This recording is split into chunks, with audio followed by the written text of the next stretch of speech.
अगर यह model paper आपने तैयार नहीं किया तो समझ लो आप लड़ाई में चले गए हो, लेकिन आपके पास हथियार ही नहीं है। यह जो मॉडल पेपर है यूपी बोर्ड ने भाई खुद जारी किया है, यूपी बोर्ड ने ऑफिशियली जारी किया है। 2024 बोर्ड में जितने भी विद्यार्थी परीक्षा दे रहे हैं क्लास 10th वालों के लिए, उन्होंने जारी किया है कि आप भी देख लो। इसी तरीके से पूरा सेम टू सेम पेपर आने वाला है जो कि यूपी बोर्ड ने जारी किया है। और भाई इसमें से भी ना काफी क्वेश्चन फंसने वाले हैं, मैं सॉल्यूशन के साथ आपको बताऊंगा। वीडियो को पूरा देखना, लाइक कर देना वीडियो को। आइए स्टार्ट करते। देखो यहां पर लिखा है मॉडल प्रश्न पत्र 2023-24 के लिए कक्षा 10 विषय हिंदी।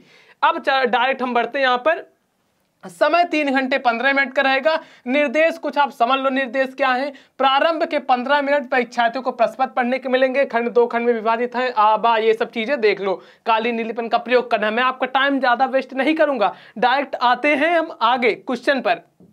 बहुत कम समय में हर चीज आपको बता दूंगा क्योंकि टाइम आपके पास भाई बहुत कम है। वीडियो को पूरा एंड तक देखना। देखो बहुविकल्पी प्रश्न, पहला क्वेश्चन क्या है, बाबू गुलाब राय किस युग के लेखक हैं। बाबू गुलाब राय किस युग के लेखक है दोस्तों, तो ये हैं द्विवेदी युग के।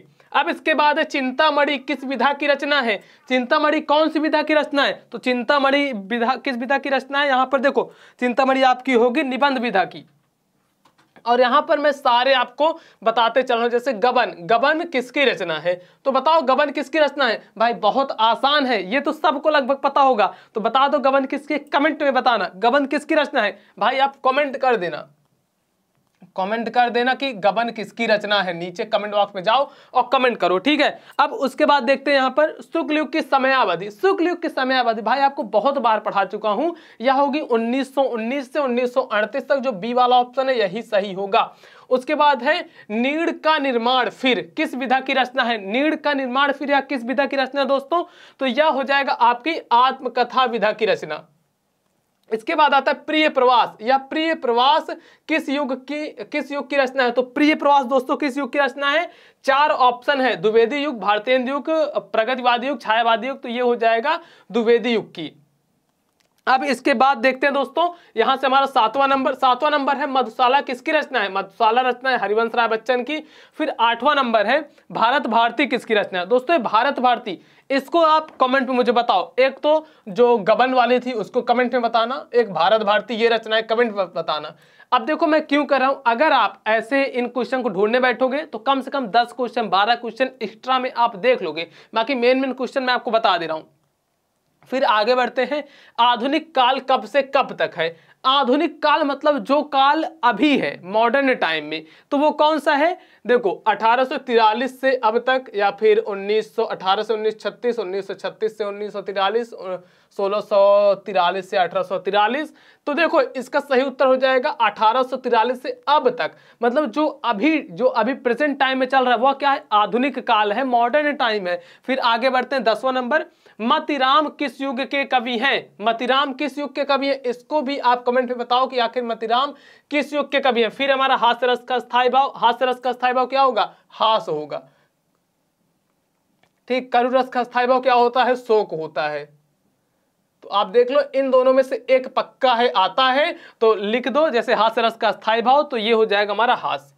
फिर है 12 नंबर, सोहत ओढ़े पीत पट श्याम सलोने गात, मनौ नीलमल शैल पर आतप पर्यो प्रभात। यह कौन सा अलंकार होगा दोस्तों, सोहत ओढ़े पीत पट श्याम सलोने गात। मतलब इसमें देखो तुलना की जा रही है, तुलना की जाए तो ये क्या होगा, किसी में अगर तुलना की जाती है तो वह क्या होता है, उपमा अलंकार होता है। आओ देखते हैं उपमा अलंकार कहाँ, यही वाला है उपमा अलंकार।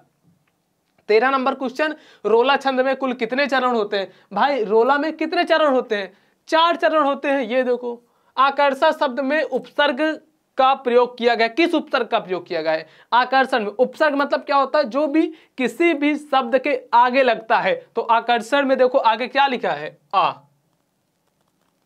तो यही हो जाएगा हमारा आ। फिर है रचना के आधार पर वाक्य के कितने भेद होते हैं। दोस्तों रचना के आधार पर वाक्य के कितने भेद होते हैं, तो वाक्य के 3 भेद होते हैं। पीतांबर में कौन सा समास है, पीला है अंबर जिसका, जो कि है बहुव्रीहि समास। आंसू का तत्सम रूप, आंसू का तत्सम रूप, जो आंसू आते हैं उनका तत्सम रूप क्या होगा, आंसू का तत्सम रूप होगा अश्रु। अब इसके बाद देखो हमारा जो नेक्स्ट क्वेश्चन है, कृतिवाच्य में किसकी प्रधानता होती है? अब देखो यहाँ ये 18 number question, 19 number question, 20 number question, इसको जैसे यहाँ पे मान लो 18 में क्या है, या इसमें दिया गया, ठीक है क्वेश्चन इसमें है जैसे शब्द वचन विभक्ति ये सब पूछा गया है। इसमें ये देखो निम्नलिखित में से सर्वनाम पूछा गया, तो ये वाला एक आप याद कर लेना, जो रूप होता है उसको आप याद कर लेना है कि किस प्रकार से उसका क्या रूप होता है। जैसे फल का याद कर लो, नदी का याद कर लो, तो वो आपको खुद याद करना है, ठीक है। उसके बाद जो होता है, जो धातु रूप होता है, ये सब चीजें आप खुद याद करोगे, क्योंकि उसमें से कहीं से ही पूछ सकता है। जैसे इसमें क्या पूछा गया है, ताप शब्द में वचन एवं विभक्ति बताइए, तो ये बताना है। और जैसे मान लो फल का पूछ लिया, द्वितीय विभक्ति बहुवचन, तृतीय विभक्ति तीन वचन, तो इसको अगर एक बता दूंगा तो आपको पूरे नहीं याद होंगे, इसलिए आपको पूरा याद करना है, कहीं से भी पूछा जा सकता है। चलो आगे बढ़ते हैं, हम वर्णात्मक प्रश्न पर आते हैं। इसको बता देता हूं आपको कौन कौन से आपको क्या तैयार करने, 50 नंबर का पूरा आएगा टोटल, ठीक है। बढ़ते हैं आगे, दो नंबर के एक क्वेश्चन रहेंगे, जैसे यह क्वेश्चन 2 नंबर का, यह क्वेश्चन 2 नंबर का, यह क्वेश्चन भी आपका 2 नंबर का पूछा जाएगा। क्या है, निम्नलिखित गद्यांश पर आधारित कोई 3 प्रश्नों का उत्तर देना है। जैसे क्या है, यह कोई बात नहीं है कि एक स्वभाव और रुचि के लोगों में ही मित्रता हो सकती है। समाज में विभिन्नता देखकर लोग एक दूसरे की ओर आकर्षित होते हैं, जो गुण हम में नहीं है। हम चाहते हैं कि कोई ऐसा मित्र मिले जिसमें वह गुण हो। चिंताशील मनुष्य प्रफुल्लित चित्त का साथ ढूंढता है, निर्बल बली का, धीर उत्साही का, उच्च आकांक्षा वाला चंद्रगुप्त युक्त, और उपाय के लिए चाणक्य का मुंह ताकता था। नीति विशारद अकबर मन बहलाने के लिए बीरबल की ओर देखता था। तो इस प्रकार से कुछ मित्र के बारे में बताया गया, जो कि मित्रता पाठ से लिया गया है। भाई जहां भी मित्र का वर्णन आ गया, मित्रता पाठ से लिया गया है।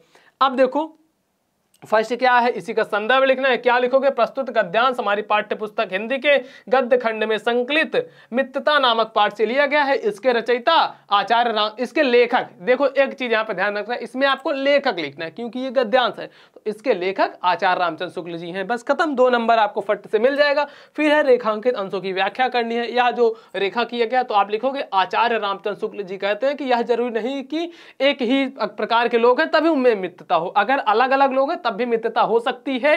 क्योंकि जो भी मित्र बनाना चाहते हैं वो सोचते हैं कि जिसको भी मैं मित्र बनाऊं वह मुझसे थोड़ा डिफरेंट हो, थोड़ा अलग हो, इस वजह से।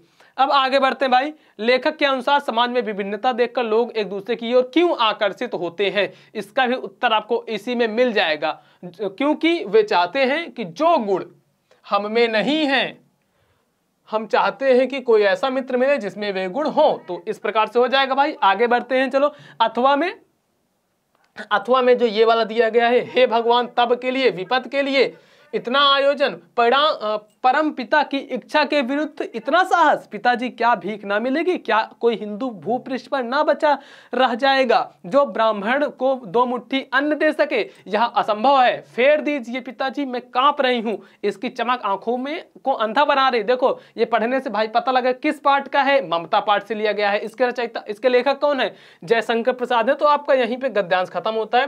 प्रस्तुत गद्यांश हमारी पाठ्य पुस्तक हिंदी के गद्य खंड में संकलित ममता नामक पाठ से लिया गया है, जिसमें जिसके लेखक यहाँ पर जयशंकर प्रसाद लिखोगे क्योंकि इनके लेखक जयशंकर प्रसाद हैं, तो लिख दो किसके लेखक जयशंकर प्रसाद जी है। आगे देखो, गद्यांश के रेखांकित अंशों के भाव स्पष्ट करना है।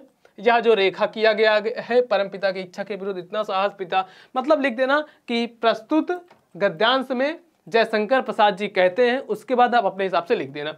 फिर है ममता द्वारा किस कार्य को ईश्वर की इच्छा के विरुद्ध बताया गया है। तो इसमें आप जब पढ़ोगे, बुक में पढ़े रहोगे, तो वो आपको मिल जाएगा गद्यांश में। देखो जो आया था एक घुड़सवार, वो क्या था, वहां का घर उस बनवाने के, जो झोपड़ी थी उसको घर बनवाने के लिए कह रहा था, तो वही सब के बारे में इसमें बात किया गया है। चलो भाई आगे बढ़ते हैं। सेकंड नंबर, दिए गए पद्यांश पर आधारित 3 प्रश्नों के उत्तर दीजिए। उससे पहले आपको बता दूं कि जितने भी बच्चे भाई कमेंट करते हैं ना कि भैया ये चीज बता दीजिए, ये चीज बता दीजिए, अगर मैं सबका कमेंट ना देख पाता हूं तो भाई इंस्टाग्राम पर आप मुझे मैसेज कर सकते हो, जिसकी लिंक डिस्क्रिप्शन बॉक्स में है। बाकी पीयूष मौर्य 1001 पर जाकर मैसेज कर देना, तुरंत वहां पर आपको रिप्लाई मिल जाएगा। कुछ भी डाउट है यार, कोई सा भी डाउट आ रहा हो, तुरंत आप कमेंट करना, मिल जाएगा रिप्लाई, बस ना। आगे बढ़ते हैं। दिए गए पद्यांश पर आधारित प्रश्नों के उत्तर दीजिए। देखो, चरण कमल बंदो हैराई, जाक कृपा पंग गुई लांघे, अंधे को सब कुछ दर्शाई, बहरे सुने गूंग फिर बोले, रंग चले सिर छत धाय, सूरदास स्वामी करुणा में, बार बार बंदो ती पाई। या पद नामक पाठ से लिया गया। इसके रचयिता सूरदास जी हैं। यहाँ पे देख लो, जहाँ सूरदास जी की जितनी भी चीजें हैं, जितने भी पद्यांश है, उसमें क्या है, उनका नाम आ जाता है। तो आप ऐसे लिख सकते हो। ठीक, प्रस्तुत पद्यांश हमारी पाठ्य पुस्तक हिंदी के पद्य खंड। देखो ये चीज आपको देखना है, गद्यांश है तो उसमें गद्य खंड रहेगा, पद्यांश है तो पद्य खंड रहेगा, और इसमें रचयिता होते हैं, इसमें लेखक नहीं होते, इसमें रचयिता लिखा जाएगा। अब देखते हैं, इसमें रेखांकित अंशों की व्याख्या करनी है, इनकी व्याख्या करनी है, ये जो दिए गए हैं। तो इसमें क्या कहा गया है, यहाँ पे चरण कमल बंदो हिराए, जाग कृपा पंगुगी लांगे, अंधे को सब कुछ दर्शाए। यहाँ से बहिरे सुने, जो बहरा होता है वह सुनने लगता है। गूंग पुन बोले, जो गूंगा होता है वह बोलने लगता है। रंक चले सिर छत धराए, जो रंक होता है, रंक चले, जो गरीब होता है वह अपने सिर पर ताज रख के चलने लगता है, ऐसा इस पे कहा गया। तो उसके बाद है उपयुक्त पंक्ति में कौन सा अलंकार है, आपको अलंकार ढूंढना है। फिर यहां से हम देखते हैं अथवा में करके, ये वाला है, इसको पद्यांश को सॉल्व कर लें, नहीं तो इसकी वीडियो में बना दूंगा। जितनी भी चीजें हैं पूरा लिख कर मैं सॉल्यूशन बना दूंगा, अगर आप कमेंट करोगे तो पूरा वीडियो बन जाएगी। चलो आगे बढ़ते हैं। प्रश्न संख्या 3। प्रश्न संख्या 3 क्या है, दिए गए संस्कृत गद्यांश में से किसी एक का संदर्भ सहित हिंदी में अनुवाद करना, जो कि 5 नंबर के लिए आएगा। यहां पर देख लो, ये वाला एक हो गया आपका संस्कृत का गद्यांश, और एक संस्कृत का गद्यांश ये वाला हो गया। तो इन दोनों को करना है। और उसके बाद है, दिए गए संस्कृत पद्यांश में से किसी एक का संदर्भ सहित हिंदी में अनुवाद करना है, ये भी आएगा 5 नंबर के लिए। ये संस्कृत का पद्यांश है। भाई वीडियो अगर आपको अच्छी लग रही है तो यार वीडियो को लाइक कर दो, क्योंकि भाई काफ़ी मेहनत लगती है इन सब वीडियोस को बनाने में। तो वीडियो को एक लाइक जरूर से कर देना, कमेंट में बताना भाई कि वीडियो आपको कैसी लग रही है। चलो आगे बढ़ते हैं, ये पढ़ लेते हैं। मानम हित्वा प्रियो भवति क्रोधम हित्वा ना सोचता, ये वाला है। उसके बाद ये वाला है, सर्वे भवन्तु सुखिनः सर्वे सन्तु निरामया सर्वे भद्राणि पश्यन्तु मा कश्चित् दुःख भाग् भवेत्। सभी लोग सुखी हो, सभी निरोगी हो, कोई भी दुख का भागी ना बने। और यहाँ पर सभी सर्वे भद्राणि पश्यन्तु, सभी का कल्याण हो और कोई भी दुख का भागी ना बने, इसका अर्थ हो गया। बाकी अब बढ़ते हैं। अपने पठित खंडकाव्य के आधार पर निम्नलिखित प्रश्नों में से किसी एक का उत्तर करना है, जो कि आएगा। खंडकाव्य सभी जिलों में, जितने भी जिले होते हैं सभी जिलों में अलग अलग खंडकाव्य आते हैं। आपके जितने भी जिले होंगे भाई, हर जिलों में अलग अलग खंडकाव्य रहेगा, तो उसको देख लेना, आपको पता होगा कि आपके जिले में कौन सा खंडकाव्य है। अब आगे बढ़ जाते हैं। देखो ये आ गया हमारा जीवन परिचय लिखने का। दिए गए लेखकों में से किसी एक का जीवन परिचय लिखते हुए उनकी एक प्रमुख रचना लिखिए। यहाँ पर देखो, आपको मैंने स्टार्टिंग में बताया कि जो शुरू के जो 3 पार्ट होते हैं, गद्यांश के 3 पार्ट होते हैं पद्यांश को, उसमें तैयार कर लोगे, उसी में से आएगा। देखते हैं, डॉक्टर राजेंद्र प्रसाद, जयशंकर प्रसाद, आचार्य रामचंद्र। भाई देखो तीनों ही आ गया, इनमें यही तैयार कर लेना, बस इतने में से ही आएगा। फिर इसमें क्या है, तुलसीदास और सूरदास, ये 2 मैं बताया हूँ, इसको तैयार कर लेना। और एक बिहारी लाल, उनका तैयार कर लेना, उसी में से आ जाएगा। और कुछ आपको पढ़ने की जरूरत ही नहीं है। जितना चीजें भाई मैं बता दे रहा हूँ ना, सिर्फ उतना ही पढ़ना और कुछ मत पढ़ना। आगे बढ़ते हैं। अपनी पाठ्य पुस्तक से कंठस्थ कोई एक श्लोक लिखना है, जो कि इस प्रश्न पत्र में ना आया हो, 2 नंबर का पूछा जाएगा।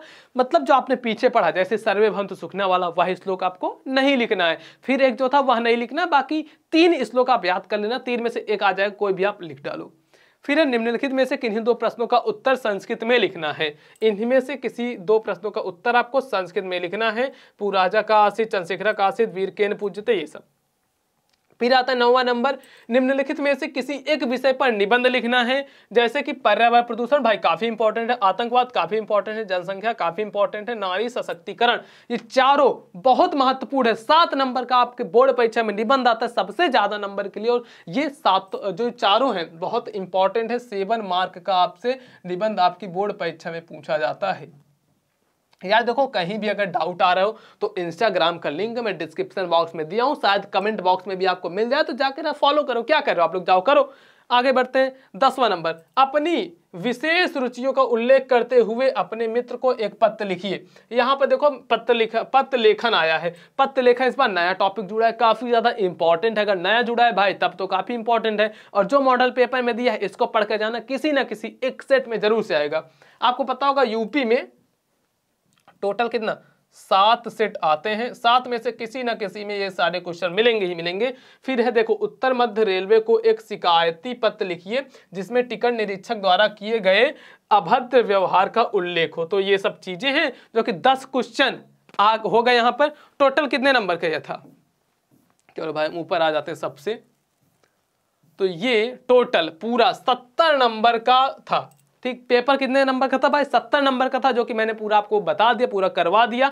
और देखो Hindi, English, math, science, social science, जितने भी सब्जेक्ट है भाई, हर चीज़ों की वीडियो आपके पास आ रही है। हर चीज़ में पढ़ा रहा हूँ अच्छे से। प्लेलिस्ट के अंदर जाकर आप देख लो, सब चीज़ें वहीं पर मिल जाएंगी प्लेलिस्ट में ही। वीडियो अच्छी लगी तो वीडियो को लाइक करना, कमेंट में बताना आपको वीडियो कैसी लगी। चलिए दोस्तों, मिलेंगे मैं आपसे और किसी नेक्स्ट वीडियो में।